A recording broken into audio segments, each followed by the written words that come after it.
All right, well, welcome to the August edition of the Open Match community meeting.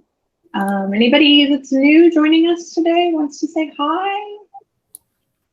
No pressure if you don't want to. All right, fine. Agenda-wise, it's pretty open. So I don't know, Scott, John, Caleb, anybody has anything you want to share? I can certainly share the happenings that's been going on.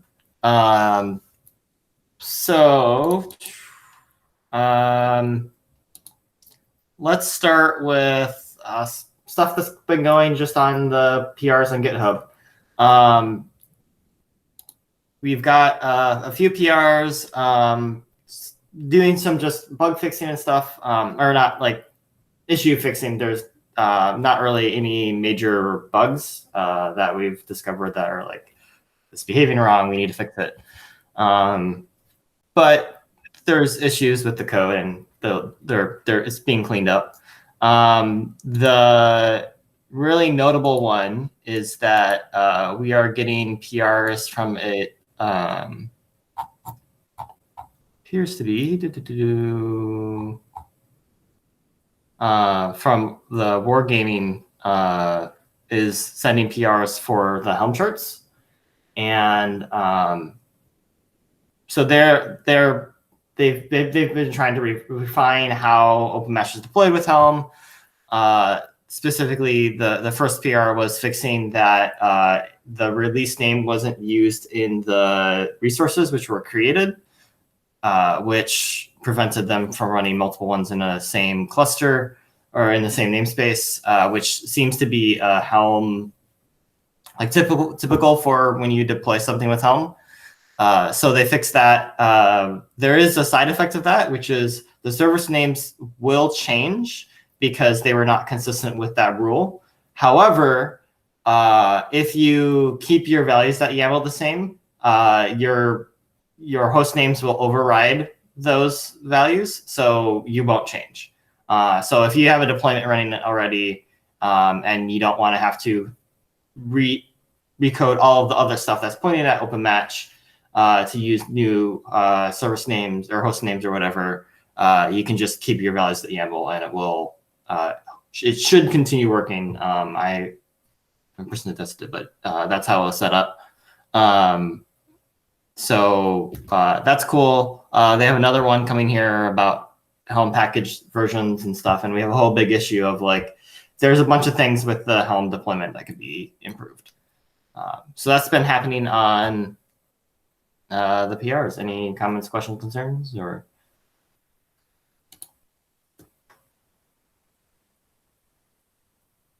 No? Okay.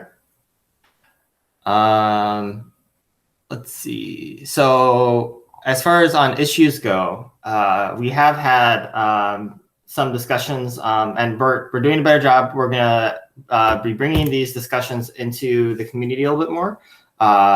So every other week we've been meeting a little bit with Unity and some other folks, and discussing the big ones are multi-tenancy, backfill, and then maybe something about lobbies and parties and that kind of stuff. Those are all in issues on GitHub, so we're making sure they're on there. And if you are in the group, the Google group, you will see a new invite for contributors meeting every other week.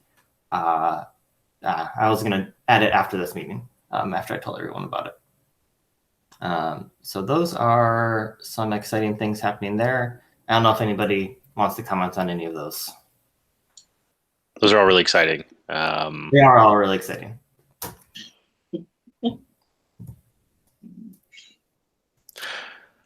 I can maybe go next and speak about, I guess if we were tasking things out, I would have gone and entertained the provability of the solution at scale. Yeah, it's been a busy last couple of weeks. On the Unity side, while it's not raw OpenMatch under the hood, we're doing that in the next couple of weeks. We have our solution is entirely the same, like based on the same design as OpenMatch. And we had a challenge recently to achieve a tier of scale that we haven't really seen in the wild yet on this design. And so, of course, Fall Guys launched a few weeks ago, and they're currently running on this design. And we scrambled to basically start adding things that OpenMatch has, like master slave Redis. And so while I can't talk, of course, about like numbers or anything like that, I think something just came out on Twitter today from PSN that was like most downloaded PS Plus game so far. So it gives you a sense of, you know, the tier of scale that this solution attempts to achieve. It's very possible, very reasonable, and didn't take that much tuning of this design to achieve it. And so in terms of like using match functions and open match concerns to achieve high scale throughput, you know, match times are great, population churn is great, bursting. We've learned a lot about bursting that we're going to bring back to OpenMatch. We've learned a lot about partitioning and scale needs that we're going to help inform into the OpenMatch issues that Scott's talking about. So right now we're just getting the breathing room to now come back to this room to start putting in some of those details. So very exciting to see this design in the wild succeeding. Yeah, it's awesome.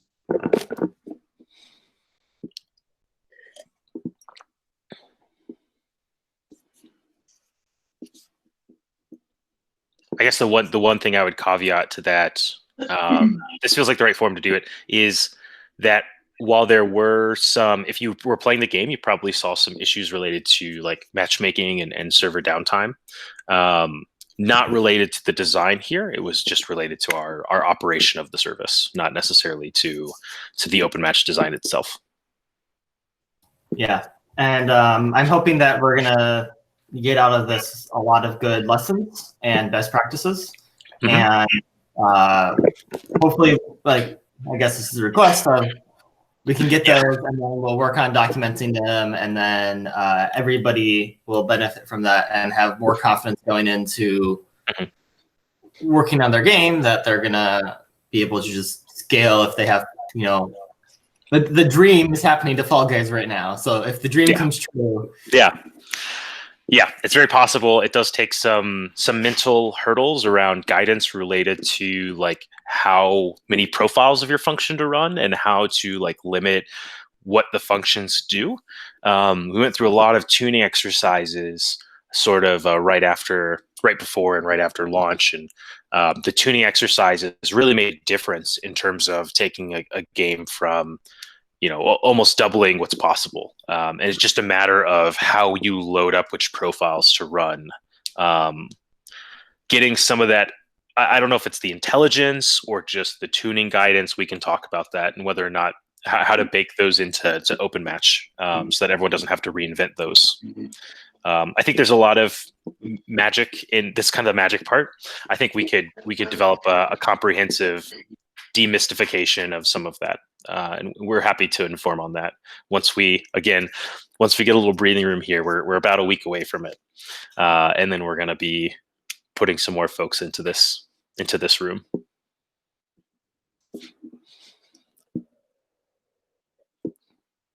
I think that's all I have on our side.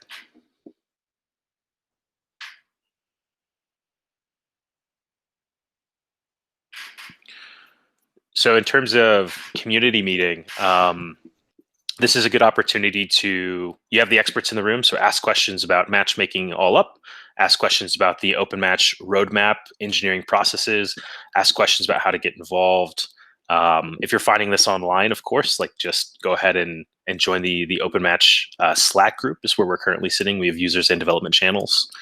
And then of course, issues is kind of where we're putting most of our attention and effort. So any issues that get created, we discuss regularly. But in this forum, anything goes, any questions, whether they be for this thing in the wild or just the goals of the project in general. I think many people in the room have been in this room before, so I'm not sure we're going to get too many of those questions. I did have an update. I was trying to be fancy and use my Stream Deck to unmute myself, but so my update was that I did publish a a sample for my matchmaking, the skill-based matchmaking. It's on my local GitHub, and I'll update it on the design ticket as well that I posted. I think it's issue number 1200. I thought I'd stay true to OpenMatch docs and actually build out the skill-based matchmaking using the default evaluator and a custom evaluator. So there'll be two samples. The first one that I just did uses a default evaluator. And I think that this is probably the best approach to go about it as far as samples, because I wanted to make sure that if someone is, traversing our docs and, really using those docs to actually build out their examples, that we have, something that is, pretty true to what we're trying to tell people to do. So I'll update the design ticket in actually a minute, and you can check that out. Sweet. John, is there anything stopping you from submitting that as a draft PR? Then people can drop comments on it.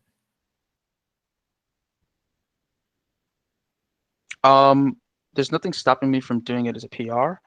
I thought that actually I should probably get into the habit of doing smaller PRs instead of trying to do a default evaluator and a custom evaluator at the same time. So yes, I'll submit it as a PR. Yeah, even if it's just draft. Even draft, yeah. Okay. When you do a PR, it can be either like I really want this in, or this is a draft.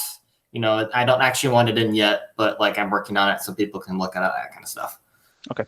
Which occasionally happens. But if you do send a draft PR, please state why it is a draft PR. Sometimes I've gotten there's been a few PRs that have come on OpenMatch that were draft PRs, and I was like, but why? Why is this draft and not just actually sending? But if you just have a single line of like, because I'm still working on it or whatever, that's totally fine. Okay.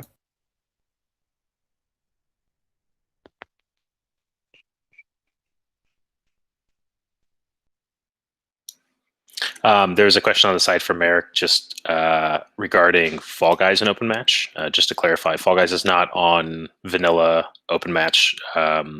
You can think of it as they're on like a Unity flavor that is like a legacy thing we've brought forward. Our goal in the next couple sprints is to migrate to vanilla. So that's happening in the next 2 sprints. So I'll indicate a sort of like, we did it, and proof is in the pudding. It's there 100%. Back to this community and meeting. But yeah, they're not there today.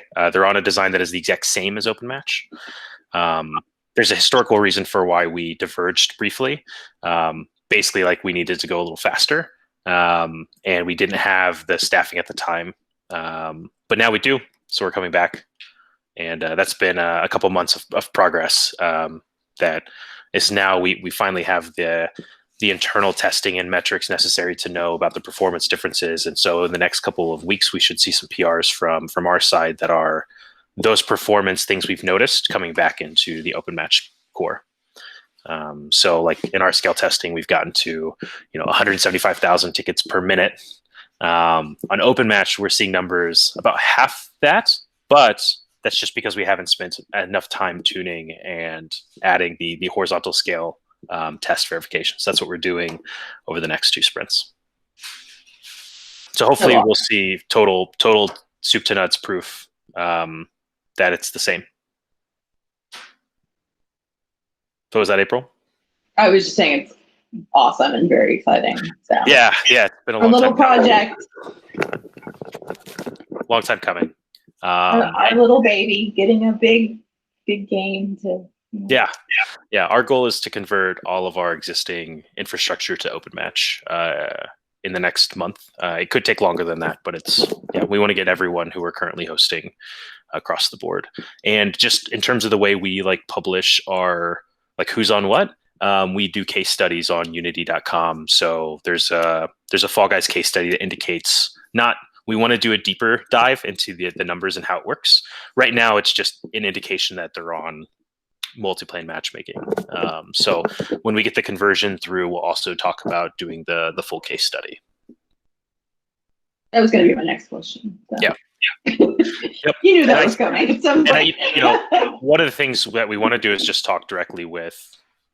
We want to get the case study that's like the full case study and not the sort of like marketing spiel type version.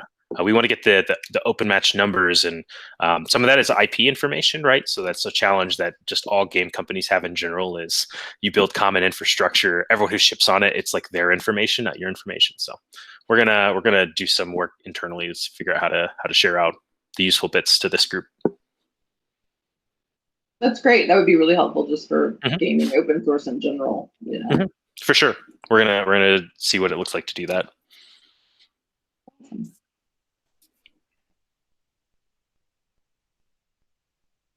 Anybody have anything else they want to share or talk about?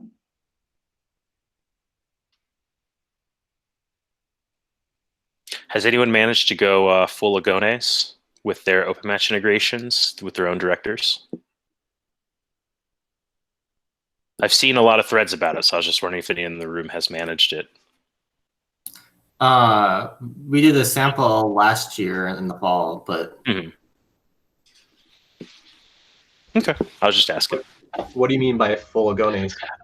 So we have two open source projects. One is server hosting and one is match creation. And we're kind of missing that layer between the two, which is like game server sessions that enables matches to have states and for game servers to be the connection point. I was just wondering if anyone's started any projects related to that. Lobby is on the front side of the matchmaker, and on the back side of the matchmaker, usually there's a sessions concept need. Sometimes you need it, sometimes you don't. Kind of curious if anyone's pursued any projects or seen anything out there like that, trying to solve that need. That is Yes. in that issue that I mentioned earlier with the lobbies and parties. Yeah. I put sessions in that list as well. Oh, okay, okay. I have a yes to that question, that answer, but I don't know if I can speak on behalf of those people. Okay. I'm not sure what I can We'll say. invite them to the community meeting. Yeah.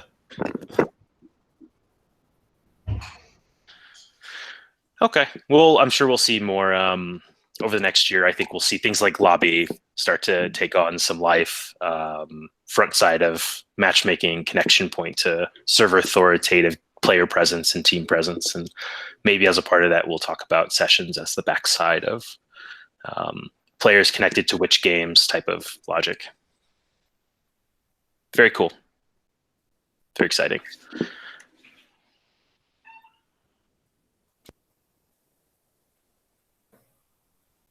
Any other topics, or should we just go straight to the most important topic of what is everyone playing these days? And despite what my background might tell you, it's not Animal Crossing for me. So I am playing Fall Guys. I kind of had a feeling, maybe, yeah. Partly to make sure it's still working. Dog I footage? will say I played with some friends like last weekend, and there were some complaints about stuff, and I was like, I can't say anything. Nope. Yeah. Yeah. It's definitely, I think I was thinking like, it's the kind of couch co-op experience, but it's done in the perfect way for our pandemic world where you can't actually see anyone. So it's really, I'm sure I know they were surprised by how much of attention it got, but it's perfect for our times where you can play with friends, but it's pretty chill and it's not like, it's easy to just drop and pick up. So, yeah. I saw some of those articles about there being cheaters and stuff. I'm glad you guys were able to sort those people out. People were cheating? What the heck? They had some sort of speed cheat. They were able to go faster.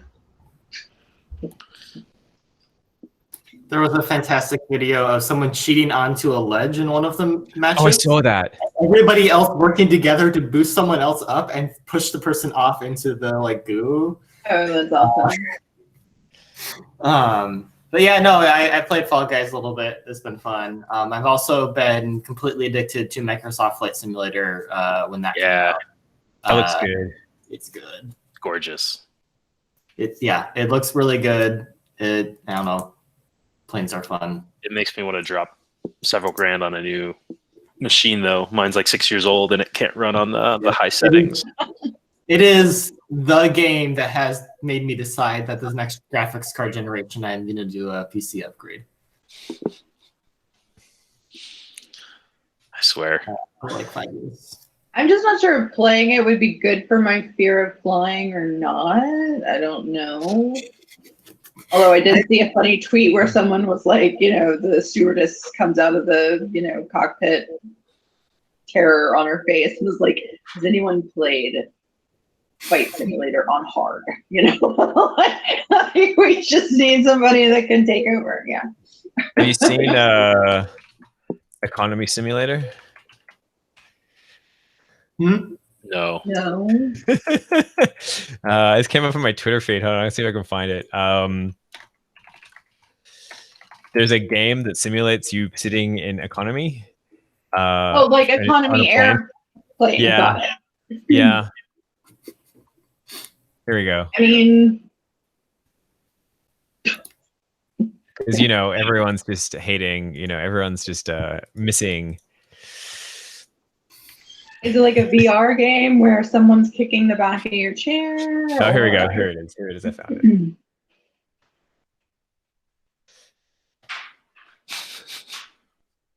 That's a realistic flight simulator. I love it. Yeah, I don't miss Airplane that mode. at all. Yeah. I was going to tell you, Mark, last time you recommended the AI RPG adventure game. Oh no, that's a trap. So me and my friends did a game night where we just played it together. Yeah. And we ended up full on kingdom sci-fi. Princess Peach goes back in time and kills Captain Falcon's father with a ghost gun. And that causes a thermonuclear detonation, and they escape through the looking mirror into another realm where it's just sticks and stones. And that's about where we left off because it started to get in a loop. We got trapped in a house and couldn't escape. Right. But yeah, it was what a weird adventure. For those that haven't played it, the AI RPG it's very entertaining for about an hour with friends. And then you kind of have to restart because it gets stuck every once in a while. All right. Well, I don't have anything else. Hopefully, we'll have something more for next time. Be it more open match proving, or better understanding of some of the cool complex scaling issues to discuss out in the open. Yeah, I was gonna say, I think that's pretty much all on you. So We'll get and you something. got that done now. We're just moving towards that big hey, lots of live games on open match. And now my being from Wyoming, my folks are now home and they're starting to put together lunch. So I gotta go. All right. Well, thanks everyone. everybody for joining. And like Caleb said, if you've got questions or you're watching the recording later, join us in Slack and all the good stuff. And if nothing else, we'll see y'all again in September. Cheers. Bye. Bye, everybody.